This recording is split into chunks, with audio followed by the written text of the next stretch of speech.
ರಾಜ್ಯದ ಪ್ರಮುಖ ಸುದ್ದಿಗಳನ್ನ ನೋಡೋಣ. ನಾನು ಸೀಮಾ ಬಂಗಾರಪ್ಪ. ಶಿಡ್ಲಘಟ್ಟ ಪೌರಾಯುಕ್ತೆಗೆ ಧಮಕಿ ಹಾಕಿದ ಪ್ರಕರಣಕ್ಕೆ ಸಂಬಂಧಿಸಿದಂತೆ ಕಾಂಗ್ರೆಸ್ಸಿನ ಪ್ರಾಥಮಿಕ ಸದಸ್ಯತ್ವದಿಂದ ರಾಜೀವ್ ಗೌಡನನ್ನ ಉಚ್ಚಾಟನೆ ಮಾಡಲಾಗಿದೆ.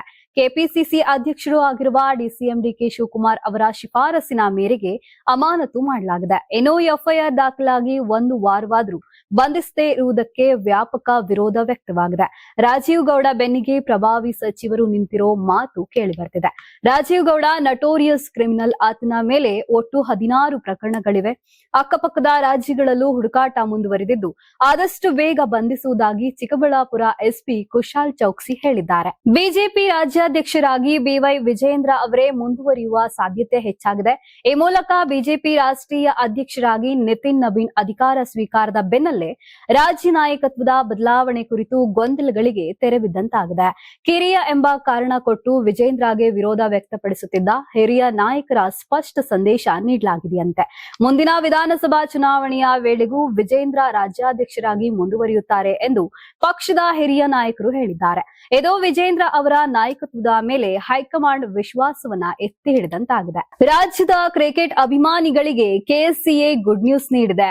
ಬೆಂಗಳೂರಿನ ಚಿನ್ನಸ್ವಾಮಿ ಸ್ಟೇಡಿಯಂನಲ್ಲಿ ಪಂದ್ಯ ಆಯೋಜನೆ ಬಗ್ಗೆ ಇದ್ದ ಗೊಂದಲಗಳಿಗೆ ತೆರೆ ಎಳೆದಿದೆ. ಚಿನ್ನಸ್ವಾಮಿ ಮೈದಾನದಲ್ಲೇ ಐಪಿಎಲ್ ಟೂರ್ನಿ ಆಯೋಜನೆ ಮಾಡಲಾಗ್ತದೆ. ಆರ್ಸಿಬಿಯ ತವರಿನ ಎಲ್ಲಾ ಪಂದ್ಯಗಳು ಚಿನ್ನಸ್ವಾಮಿಯಲ್ಲೇ ನಡೆಯಲಿವೆಯಂತೆ. ಆರ್ಸಿಬಿ ಪಂದ್ಯ ಸೇರಿದಂತೆ ಐಪಿಎಲ್ ಪಂದ್ಯ ಆಯೋಜನೆ ಕುರಿತಂತೆ ಕೆಎಸ್ಸಿಎ ಅಧ್ಯಕ್ಷ ವೆಂಕಟೇಶ್ ಪ್ರಸಾದ್ ಸ್ಪಷ್ಟನೆ ನೀಡಿದ್ದಾರೆ. ಐಪಿಎಲ್ ಉದ್ಘಾಟನಾ ಪಂದ್ಯ ಸೇರಿ ಎಲ್ಲಾ ಪಂದ್ಯ ಆಯೋಜನೆ ಮಾಡಲಾಗ್ತದೆ ಎಂದು ಕೆಎಸ್ಸಿಎ ಅಧ್ಯಕ್ಷ ವೆಂಕಟೇಶ್ ಪ್ರಸಾದ್ ಹೇಳಿದ್ದಾರೆ. ಏನೋ ಮಾರ್ಚ್ ತಿಂಗಳಲ್ಲಿ ಅಂತ್ಯದಲ್ಲಿ ಐಪಿಎಲ್ ಪಂದ್ಯಗಳು ಶುರುವಾಗಲಿವೆ. ಕೇಂದ್ರ ಸಾರ್ವಜನಿಕ ಸೇವಾ ಆಯೋಗದ ಪ್ರಾದೇಶಿಕ ಕಚೇರಿಯನ್ನ ಬೆಂಗಳೂರಿನಲ್ಲಿ ಸ್ಥಾಪಿಸುವಂತೆ ಕೇಂದ್ರಕ್ಕೆ ರಾಜ್ಯ ಸರ್ಕಾರ ಮನವಿ ಮಾಡಿದೆ.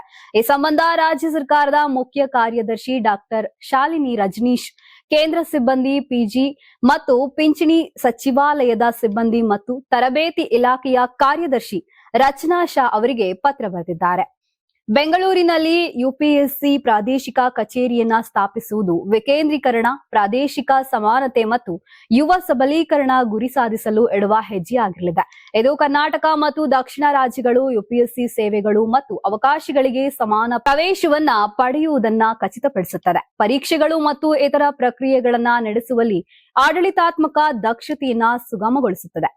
ಈ ನಿಟ್ಟಿನಲ್ಲಿ ಬೆಂಗಳೂರಿನಲ್ಲಿ ಪ್ರಾದೇಶಿಕ ಕಚೇರಿಯನ್ನ ಆದಷ್ಟು ಬೇಗ ಆರಂಭಿಸುವಂತೆ ಮನವಿ ಮಾಡಿದ್ದಾರೆ. ಗಣರಾಜ್ಯೋತ್ಸವ ಸಮೀಪಿಸುತ್ತಿರುವ ಹಿನ್ನೆಲೆ ಬೆಂಗಳೂರು ಏರ್ಪೋರ್ಟ್ಗೆ ಬರುವ ಪ್ರಯಾಣಿಕರ ಮೇಲೆ ಹದ್ದಿನ ಕಣ್ಣು ಇಡಲಾಗಿದೆ. ಸ್ಕ್ರೀನಿಂಗ್, ಲಗೇಜ್ ಚೆಕ್ ಇನ್ ನಲ್ಲಿ ಭದ್ರತೆ ಹೆಚ್ಚಳ ಮಾಡಲಾಗಿದೆ. ಯಾವುದೇ ಅಹಿತಕರ ಘಟನೆ ನಡೆಯದಂತೆ ಮುಂಜಾಗ್ರತಾ ಕ್ರಮಗಳನ್ನ ಸಿಐಎಸ್ಎಫ್ ಸಿಬ್ಬಂದಿ ಕೈಗೊಂಡಿದ್ದಾರೆ. ಪ್ರಯಾಣಿಕರು ನಿಗದಿತ ಸಮಯಕ್ಕಿಂತ ಬೇಗ ಬರುವಂತೆ ಏರ್ಪೋರ್ಟ್ ಆಡಳಿತ ಮಂಡಳಿ ಸೂಚನೆ ನೀಡಿದೆ. ಪ್ರವೇಶ ದ್ವಾರಗಳು ಹಾಗೂ ಭದ್ರತಾ ತಪಾಸಣೆಯಲ್ಲಿ ಸಮಯ ಹೆಚ್ಚು ತೆಗೆದುಕೊಳ್ಳುವ ಸಾಧ್ಯತೆ ಇದೆ. ಹೀಗಾಗಿ ಕೊನೆಯ ಕ್ಷಣದ ವಿಳಂಬ ಅಥವಾ ವಿಮಾನ ತಪ್ಪುವ ಪರಿಸ್ಥಿತಿಯಿಂದ ದೂರ ಉಳಿಯಲು ತುಸು ಮೊದಲೇ ಆಗಮಿಸುವಂತೆ ಪ್ರಯಾಣಿಕರಿಗೆ ಮನವಿ ಮಾಡಲಾಗಿದೆ. ಗದಗ ಜಿಲ್ಲೆಯ ಲಕ್ಕುಂಡಿ ಗ್ರಾಮ ಇದೀಗ ತನ್ನ ಮೌಲ್ಯವನ್ನ ಭಾರೀ ಪ್ರಮಾಣದಲ್ಲಿ ಹೆಚ್ಚಿಸಿಕೊಂಡಿದೆ. ಲಕ್ಕುಂಡಿಯಲ್ಲಿ ಭೂಮಿ ಬೆಲೆ ಊಹಿಸಲು ಸಾಧ್ಯವಾಗದಷ್ಟು ಮಟ್ಟದಲ್ಲಿ ಏರಿಕೆಯಾಗ್ತಿದೆ. ಕೇವಲ 2 ವರ್ಷಗಳ ಹಿಂದೆ ಅಂದ್ರೆ 2023ರಲ್ಲಿ ಲಕ್ಕುಂಡಿ ಬಳಿ ಮತ್ತು ರಾಷ್ಟ್ರೀಯ ಹೆದ್ದಾರಿಯ ಉದ್ದಕ್ಕೂ ಇರುವ ಕೃಷಿ ಭೂಮಿಯ ಬೆಲೆ ಎಕರೆಗೆ ಸುಮಾರು 50 ಲಕ್ಷ ರೂಪಾಯಿಗಳಿಗೂ ಹೆಚ್ಚು ತಲುಪಿತ್ತು. ಇದೀಗ ಭೂಮಿಯ ಬೆಲೆಗಳು ದ್ವಿಗುಣಗೊಂಡಿವೆ. ಈ ಪ್ರದೇಶದ ಮೌಲ್ಯ ಸಾರ್ವಕಾಲಿಕ ಗರಿಷ್ಠ ಮಟ್ಟವನ್ನ ತಲುಪಿದೆ. ಬೆಳೆಯುತ್ತಿರುವ ಪಾರಂಪರಿಕ ಮೌಲ್ಯ ಮತ್ತು ರಾಷ್ಟ್ರೀಯ ಹೆದ್ದಾರಿಯ ಮೂಲಕ ಸುಧಾರಿತ ಸಂಪರ್ಕವೇ ಈ ತೀವ್ರ ಏರಿಕೆಗೆ ಕಾರಣವಾಗಿದೆ ಎಂದು ರಿಯಲ್ ಎಸ್ಟೇಟ್ ಏಜೆಂಟರು ಮತ್ತು ತಜ್ಞರು ಹೇಳುತ್ತಾರೆ. ಹಾಗೂ ಪ್ರವಾಸೋದ್ಯಮ ಇಲಾಖೆಯು ಉತ್ಖನನ ಪ್ರಾರಂಭಿಸುವ ನಿರ್ಧಾರ ಗ್ರಾಮದ ಭವಿಷ್ಯವನ್ನ ಗಮನಾರ್ಹವಾಗಿ ಬದಲಾಯಿಸಿದೆ. ಉತ್ಖನನದಿಂದ ಐತಿಹಾಸಿಕ ಕಲಾಕೃತಿಗಳು ಮತ್ತು ಸಂಪತ್ತು ಹೊರತೆಗೆಯಲಾಗ್ತಿದೆ. ಇದರಿಂದ ಉತ್ತಮ ಪುನರ್ವಸತಿಗೆ ದಾರಿ ಮಾಡಿಕೊಡಲಾಗ್ತಿದೆ ಎಂದು ಗ್ರಾಮಸ್ಥರು ಹೇಳುತ್ತಿದ್ದಾರೆ. ಚಾಮರಾಜನಗರ ಜಿಲ್ಲೆ ಹಾನೂರು ತಾಲೂಕಿನ ಮಾಲೆ ಮಹದೇಶ್ವರ ಬೆಟ್ಟಕ್ಕೆ ಪಾದಯಾತ್ರೆಗೆ ಹೊರಟಿದ್ದ ಭಕ್ತನೋರ್ವ ಚಿರತೆ ದಾಳಿಗೆ ಬಲಿಯಾಗಿದ್ದಾನೆ. ಮಂಡ್ಯ ಜಿಲ್ಲೆಯ ಚೀರನಹಳ್ಳಿ ಗ್ರಾಮದ ನಿವಾಸಿ ಪ್ರವೀಣ್ ಮೃತ ದುರ್ದೈವಿ. ತಡರಾತ್ರಿ ತಾಳಬೆಟ್ಟದ ಬಳಿ ಪೂಜೆ ಸಲ್ಲಿಸಿ ತೆರಳುವಾಗ ಚಿರತೆ ದಾಳಿ ನಡೆಸಿದೆ.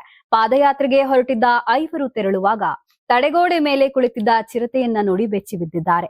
ಗಾಬರಿಯಿಂದ ಓಡಿ ಹೋಗುವಾಗ ಪ್ರವೀಣ್ ನಾಪತ್ತೆಯಾಗಿದ್ದ. ಇದೀಗ ಚಿರತೆ ದಾಳಿಗೆ ಬಲಿಯಾಗಿರೋದು ದೃಢಪಟ್ಟಿದೆ.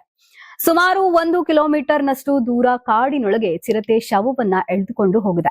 ಶವ ಪತ್ತೆಯಾದ ವೇಳೆಯೂ ಪ್ರವೀಣ್ ಮೃತದೇಹ ಪಕ್ಕದಲ್ಲೇ ಚಿರತೆ ಕುಳಿತಿತ್ತು. ಹೀಗಾಗಿ ಶವ ಹೊರತೆಗೆಯಲು ಪೊಲೀಸರು ಹಾಗೂ ಅರಣ್ಯ ಸಿಬ್ಬಂದಿ ಹರಸಾಹಸ ಪಡಬೇಕಾಯಿತು. ಅಂತಿಮವಾಗಿ ಪಟಾಕಿ ಸಿಡಿಸಿ ಚಿರತೆಯನ್ನ ಓಡಿಸಲಾಗಿದೆ. ಸದ್ಯ ಮುಂಜಾಗ್ರತಾ ಕ್ರಮವಾಗಿ 4 ದಿನಗಳ ಕಾಲ ಪಾದಯಾತ್ರೆಗೆ ನಿರ್ಬಂಧ ವಿಧಿಸಲಾಗಿದೆ. ಕೆಎಂ ಶಿವಲಿಂಗೇಗೌಡರ ನೇತೃತ್ವದಲ್ಲಿ ಜನಸಂಪರ್ಕ ಸಭೆ. ಹಾಸನ ಜಿಲ್ಲೆ ಅರಸೀಕೆರೆ ತಾಲೂಕಿನ ಕೆ ಶಂಕರನಹಳ್ಳಿ ಗ್ರಾಮ ಪಂಚಾಯಿತಿ ಕಚೇರಿ ಆವರಣದಲ್ಲಿ ಜನಸಂಪರ್ಕ ಸಭೆ ನಡೆಸಲಾಯಿತು. ಸಭೆಯಲ್ಲಿ ಶಾಸಕ ಕೆಎಂ ಶಿವಲಿಂಗೇಗೌಡರು ಭಾಗಿಯಾಗಿದ್ರು. ಈ ಸಭೆಯಲ್ಲಿ ಅರಸೀಕೆರೆ ತಹಶೀಲ್ದಾರರು ಸಂತೋಷ್ ಕುಮಾರ್, ಕರ್ನಾಟಕ ರಾಜ್ಯ ರಸ್ತೆ ಸಾರಿಗೆ ನಿಗಮದ ಜಿಲ್ಲಾ ಅಧಿಕಾರಿ ನಾಗೇಂದ್ರ, ಅರಸೀಕೆರೆ ತಾಲೂಕಿನ ಪಂಚಾಯಿತಿ ಕಾರ್ಯನಿರ್ವಹಣಾ ಅಧಿಕಾರಿ ಗುಂಡಣ್ಣನವರ್, ಗ್ರಾಮ ಪಂಚಾಯಿತಿ ಅಭಿವೃದ್ಧಿ ಅಧಿಕಾರಿ, ಗ್ರಾಮ ಪಂಚಾಯಿತಿಯ ಅಧ್ಯಕ್ಷರು, ಸದಸ್ಯರುಗಳು, ಮುಖಂಡರುಗಳು ಸೇರಿದಂತೆ ಎಲ್ಲಾ ಇಲಾಖೆಗಳ ತಾಲೂಕು ಮಟ್ಟದ ಅಧಿಕಾರಿಗಳು, ಸಿಬ್ಬಂದಿಯವರು ಭಾಗಿಯಾಗಿದ್ರು.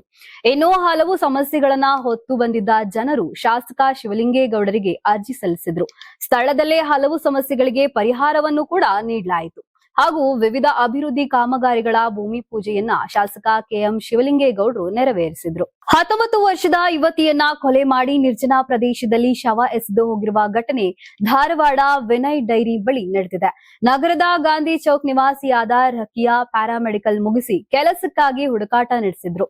ನಿನ್ನೆ ಸಂಜೆ ಮನೆಯಿಂದ ಹೊರ ಹೋಗಿದ್ದ ಯುವತಿ ರಾತ್ರಿಯಾದರೂ ಮನೆಗೆ ಬಂದಿರಲಿಲ್ಲ. ಬೆಳಗ್ಗೆ ವಿನಯ್ ಡೈರಿಯಿಂದ ಮುಂದೆ ಮನಸೂರಿಗೆ ಸಂಪರ್ಕ ಕಲ್ಪಿಸುವ ನಿರ್ಜನ ಪ್ರದೇಶದಲ್ಲಿ ರಕಿಯಾ ಶವ ಪತ್ತೆಯಾಗಿದೆ. ಆಕೆಯನ್ನ ವೇಲ್ನಿಂದ ಕತ್ತು ಬಿಗಿದು ಹತ್ಯೆ ಮಾಡಲಾಗಿದೆ. ಬೇರೆಡೆ ಕೊಲೆ ಮಾಡಿದ ನಂತರ ಈ ಶವವನ್ನ ನಿರ್ಜನ ಪ್ರದೇಶದಲ್ಲಿ ಎಸೆದು ದುಷ್ಕರ್ಮಿಗಳು ಪರಾರಿಯಾಗಿದ್ದಾರೆ. ಘಟನಾ ಸ್ಥಳಕ್ಕೆ ಎಸ್ಪಿ ಗುಂಜನ್ ಆರ್ಯ ಭೇಟಿ ನೀಡಿ ಪರಿಶೀಲನೆ ನಡೆಸಿದ್ದಾರೆ.